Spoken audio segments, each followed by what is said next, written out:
স্বাগত জানাচ্ছি নলেজ সিটির তরফ থেকে। স্যারকে অনেক ধন্যবাদ। আপনার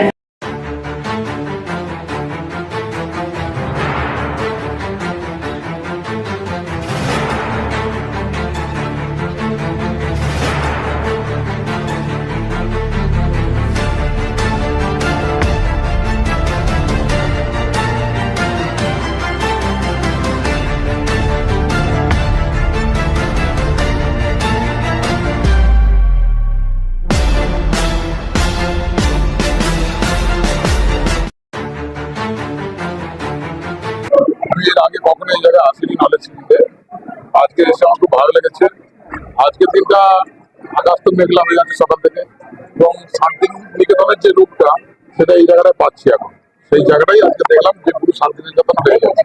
এই জন্য খুব ভালো লেগেছে। আজকে আপনি পাশে থাকার বার্তা দিলেন যে এখানে আপনি এই স্কুলে বা ওনার পাশে থাকবেন, বা প্রত্যেকটা মধ্যে যতটা হেল্প লাগবে আপনি পাশে থাকবেন বলে আশ্বাস দিলেন। দেখুন, যে কোনো শিক্ষা প্রতিষ্ঠান, সাংস্কৃতিক অনুষ্ঠান, যে কোনো ব্যাপারে আমি সর্বদাই পাশে থাকি এবং থাকবো, সেটাই বলেই দিয়েছি। এটা মানে ছোটবেলা থেকেই শিক্ষা প্রতিষ্ঠানের উপরে আমার একটা সবসময় একটা আলাদা ধান ধারণা আছে। তার মাধ্যমে তো আমাদের এগোতে হবে। সেই জন্য আগামী প্রজন্মকে যদি শিক্ষা যদি না থাকে, আগামী প্রজন্ম এগোতে পারে না। সেই জন্য আমি সবসময় শিক্ষার উপরেই নজর দিই। রাস্তা তো হবেই, আমি তো বলেই দিয়েছি, আপনারা শোনেননি।